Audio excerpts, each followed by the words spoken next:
नमस्कार, मैं सत्यवीर राणा। साथियों, यह मेरा ऑफिशियल चैनल तेज दस्तक है, जिस पर मैं आप सभी को पेंशन से जुड़ी हर जरूरी और अहम खबर देता हूं। अगर आपने अभी तक हमारे इस चैनल को अभी तक सब्सक्राइब नहीं किया है तो पेंशन से जुड़ी हर जरूरी खबर पाने के लिए अभी इस चैनल को सब्सक्राइब करें। जी हां साथियों, बहुत बड़ी खुशखबरी वाली बात है कि प्रधानमंत्री मोदी जी ईपीएस 95 के मैटर पर चर्चा करने के लिए तैयार हो गए। देखिएगा साथियों, वैसे ये जो मैटर है ईपीएस 95 का, वो मनसुख मंडाविया जी देख रहे हैं, लेकिन साथियों मनसुख मंडाविया जी यानी केंद्र सरकार ने प्रपोजल भेज दिया है, क्योंकि ईपीएफओ में जो पेंशनर हैं उनकी संख्या मैं कहूं ऑल इंडिया में सबसे ज्यादा है। ऑल इंडिया में सबसे ज्यादा ईपीएस 95 से पेंशनर जुड़े हैं, ईपीएफओ से जुड़े हैं, जिनकी संख्या साथियों 1 करोड़ से भी ऊपर है। अब ऐसे में क्योंकि मामला करोड़ों में है और पैसा है वह वित्तीय भार सरकार के ऊपर ज्यादा पड़ेगा, तो मनसुख मंडाविया की तरफ से साथियों जो प्रपोजल है वो वित्त मंत्री निर्मला सीतारमण जी के पास भेजा गया।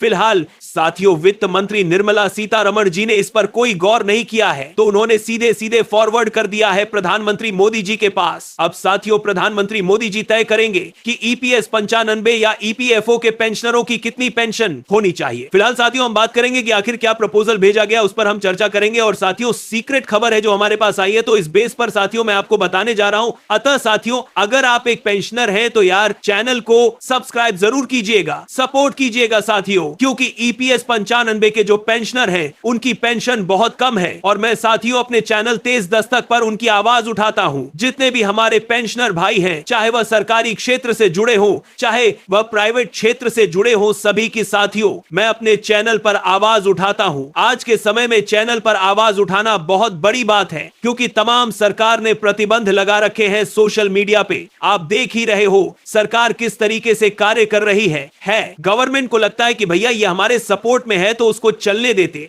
और गवर्नमेंट को लगता है ये विरोध में बोल रहे हैं तो उसका वीडियो डिलीट कर दिया जाता है। दोस्तों मैंने कुछ वीडियो भी बनाए थे ईपीएस 95 के लिए, पेंशनरों के लिए, तो सरकार द्वारा उसे डिलीट कर दिया गया, मेरे चैनल पर स्ट्राइक मार दी गई। क्यों? क्योंकि भैया मैं ईपीएस 95 जो ईपीएफओ पेंशनर है उनकी आवाज उठा रहा हूं। तमाम जो पेंशनर है हमारे, चाहे बैंक पेंशनर है, चाहे केंद्रीय कर्मचारी पेंशनर है, चाहे राज्य पेंशनर है, साथियों चाहे प्राइवेट सेक्टर से जुड़े हुए तमाम पेंशनर है, उनकी मैं अपने चैनल पे आवाज उठाता हूं। इसलिए साथियों मेरे तमाम वीडियो, कुछ वीडियो हैं जो डिलीट कर दिए गए हैं और नेशनल सिक्योरिटी का मामला बोल के, तो अतः साथियों मुझे सपोर्ट कीजिएगा, चैनल को सब्सक्राइब कीजिएगा। मैं साथियों सरकार अगर सही करेगी तो ओ द सरकार को देखने के लिए सपोर्ट कीजिएगा। मैं निश्चित तालियां बजाऊंगा, लेकिन सरकार गलत करेगी तो मैं जरूर आलोचना करूंगा, मैं बिल्कुल पीछे नहीं हटूंगा। लेकिन आपको साथियों सपोर्ट करना पड़ेगा, चैनल को सब्सक्राइब करना पड़ेगा और वीडियो को शेयर कर दीजिएगा। अगर आपके व्हाट्सएप ग्रुप चल रहे हैं ईपीएस 95 के, ईपीएफओ के तमाम जो कर्मचारी जुड़े होंगे उस पर शेयर जरूर कीजिएगा वीडियो। देखिएगा साथियों सबसे बड़ी बात है कि ईपीएफओ के जो संगठन है साथियों वो तमाम सांसदों से मिल रहे हैं। अभी हेमा मालिनी जी से भी उनकी मुलाकात हुई है, जो मथुरा की सांसद है, उत्तर प्रदेश में मथुरा जिला है वहां की, वो हेमा मालिनी सांसद है, उनसे भी बात हुई है। दोस्तों मनसुख मंडाविया जी से रोज दिल्ली में इनकी मुलाकात हो रही है, इस चीज को लेकर रोज ज्ञापन दिए जा रहे हैं। तो फिलहाल साथियों फायदा इसका हो रहा है। चलिएगा साथियों मैं आपको बता दूं क्या क्या मैटर है, क्या क्या नहीं है। देखिएगा ईपीएस 95 पर मोदी जी की सहमति लगेगी मोहर। अब देखना होगा क्या मोदी जी इस चीज को मानते हैं या नहीं मानते। तो सबसे पहले मांग पर जारी करेंगे। देखिएगा जो मांग हो रही है वो हो रही है ईपीएस 95 की मिनिमम पेंशन 7,500 रुपए रखी जाए, 7,500 रुपए। लेकिन तमाम जो पेंशनर है उनका कहना है 7,500 रुपए नहीं 10,000 रुपए रखी जाए। लेकिन जो मांग पत्र, जो मेमोरेंडम सौंपा गया है वो सौंपा गया है 7,500 रुपए का, 7,500 रुपए का चलेगा साथियों। और सबसे बड़ी बात है कि मिनिमम पेंशन कई लोगों को 900 रुपए मिल रही है, 800 रुपए मिल रही है, 1,000 रुपए मिल रही है। साथियों आपको कितनी मिनिमम पेंशन मिल रही है ये मुझे कमेंट सेक्शन में यार जरूर बताएं। काफी लोग टारगेट करते हैं कि जितने भी पेंशनर हैं वो मुफ्त की खा रहे हैं, मुफ्त का पैसा ले रहे हैं, सरकार से गलत होता है। साथियों अगर ऐसी बात करते हैं तो दिल दुखता है। भाई जो इंसान देश के लिए इतना कुछ कर रहा है, देश के लिए सेवा करे, लेकिन बुढ़ापे पर एक पेंशन ही उसकी लाठी होती है और उस लाठी के बारे में लोग गलत बातें करें, या सरकार को लग रहा है कि भैया ये पेंशनर तो भैया बाहर हो गए,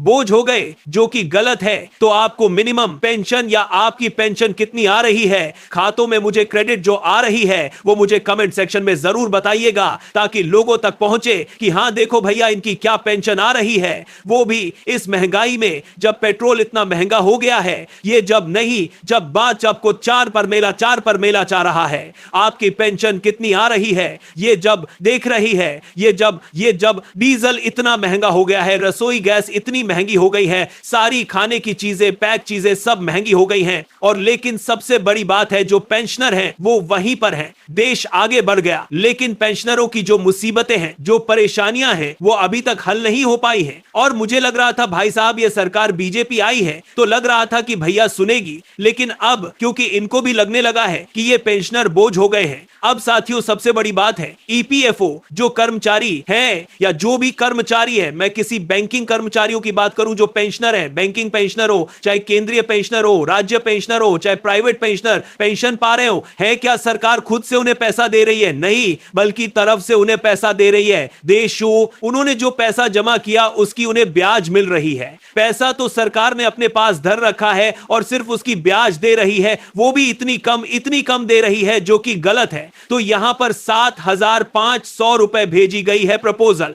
दूसरा और क्या रखा है, संगठनों ने 7,500 रुपए प्लस डीए की मांग रखी है। उन्होंने कहा है कि ईपीएस जो कर्मचारी हैं, तमाम कर्मचारी हैं, उनकी मांग सालों से है। 5 साल, 6 साल, 10 साल, 8 साल है ना, 11, 12 साल हो गए, लेकिन अभी तक इस पर सरकार ने कोई निर्णय नहीं लिया, जबकि महंगाई रोज बढ़ रही है, रोज डे टू डे बढ़ रही है। तो उन्होंने कहा है आप ऐसा करो, संगठनों ने कहा है कि आप 7,500 रुपए प्लस डीए यानी डियरनेस अलाउंस यानी महंगाई भत्ता आप दे दीजिए, क्योंकि पेंशनरों को मिलता है वो डीआर मिलता है तो होता एक ही है, लेकिन यहां पर हम डीआर जोड़ दे रहे हैं। ये होता है डियरनेस रिलीफ यानी महंगाई राहत, उसे हम कहते हैं। जो पेंशनर होते हैं सरकार उसे डीआर मिलता है, यहां पर हम बीआर जोड़ दे रहे हैं। 207 डीआर मिलता है, यहां पर हम बीआर मिलता है, यहां पर हम बीआर जोड़ दे रहे हैं, यहां पर हम बीआर जोड़ दे रहे हैं, यहां पर हम बीआर मिलता है, यहां पर हम बीआर जोड़ दे रहे हैं, यहां पर हम बीआर जोड़ दे रहे हैं, यहां पर हम बीआर जोड़ दे रहे हैं,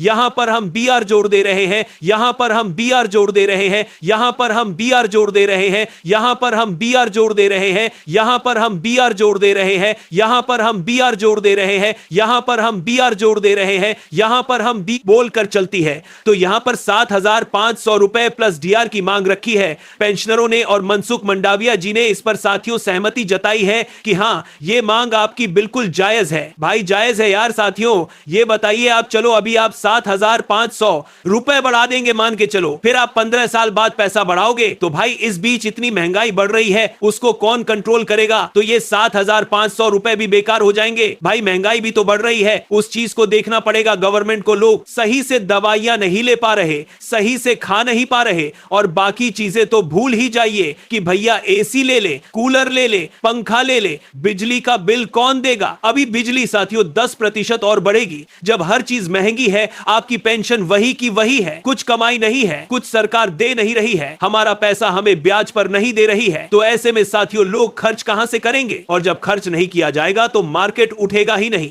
भाई रिसेशन आएगा, तमाम नौकरियां जाएंगी। भाई आप अगर पैसा नहीं बढ़ाओगे तो लोग लेने कैसे जाएंगे चीज? वो चीज खरीदेंगे कैसे? और जब चीज खरीदेंगे नहीं, जब मांग नहीं होगी मार्केट में, तो भैया जो कर्मचारी हैं उनके लिए पैसे कहां से आएंगे? दुकानदार कहां से देंगे? नौकरियां जाएंगी, और जो कमाने बैठे हैं वो भी बेचारे परेशान हो जाएंगे। तमाम फैक्ट्रियां वो बंद हो जाएंगी कि कोई मांग ही नहीं आ रही है, ऑर्डर ही नहीं आ रहा है। तो गवर्नमेंट को ये चीज देखनी चाहिए, पैसा होगा तो ही तो हम लेंगे, तो ही तो पेंशनर जाएंगे। सबसे बड़ी बात है दोस्तों, सरकार क्या कह रही है देखिएगा। सरकार का कहना है कि हम मिनिमम पेंशन 3,000 रुपए देंगे। सरकार सिर्फ 3,000 की बात कर रही है। कितनी? 3,000। यहां पर डीए तो आप भूल ही जाइए, डीए नहीं दे रही है। तमाम जो मीडिया सोर्स हैं उनका कहना है कि गवर्नमेंट 3,000 रुपए पर राजी है, मिनिमम पेंशन 3,000 रुपए कर देगी। अभी मिनिमम पेंशन किसी की 900 रुपए या 1,000 रुपए, एक मान लीजिए राउंड फिगर में 1,000 रुपए किसी को मिनिमम पेंशन मिल रही है, तो अब उसकी मिनिमम पेंशन 3,000 रुपए हो जाएगी। लेकिन साथियों 3,000 में क्या होगा? सबसे बड़ी बात है, अगर आप 3,000 रुपए देने के लिए तैयार हैं, चलेगा, हम 3,000 में मान रहे हैं, लेकिन इसमें आपको प्लस डीआर रखना पड़ेगा। आप इसमें 3,000 में प्लस डीए प्लस डीआर जोड़ दीजिए, हमें कोई दिक्कत नहीं भाई। होगा क्या? अगर आप 3,000 रुपए देने के लिए तैयार हैं, अगर आप 3,000 में प्लस डीआर रुपए देने के लिए तैयार हैं, इसमें 3,000 तो आपको मिलेंगे, प्लस महंगाई भत्ता आपको साल में 2 बार बढ़ता है, 2 बार मिलता है, तो सरकार को इसमें महंगाई भत्ता जुड़वाना पड़ेगा इसी 3000 के अनुसार।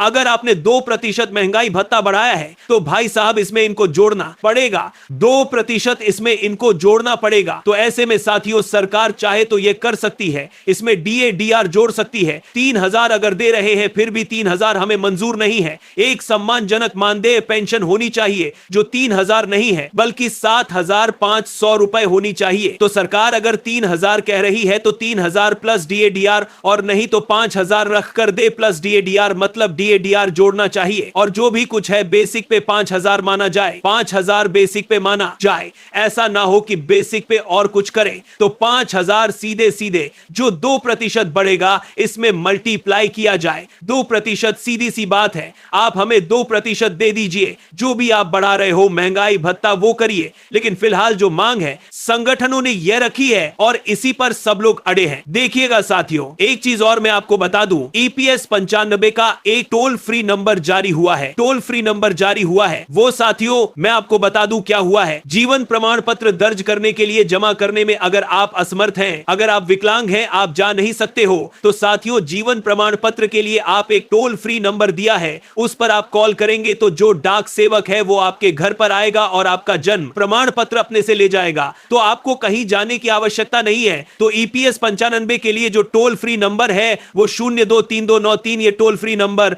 आप देख लीजिएगा। और साथियों फिलहाल आपको क्या लग रहा है, क्या ये जो प्रपोजल भेजा गया है सरकार इस पर बात कर रही है 3000 पर, आपको क्या लग रहा है, क्या सरकार 7500 रुपए प्लस DA मानेगी? फिलहाल मुझे कमेंट सेक्शन में बताइएगा। और आपकी मिनिमम पेंशन कितनी होनी चाहिए, आपकी मांग क्या है, ये मुझे कमेंट सेक्शन में जरूर बताइएगा। चैनल तेज दस्तक को सब्सक्राइब करना मत भूलिएगा। धन्यवाद।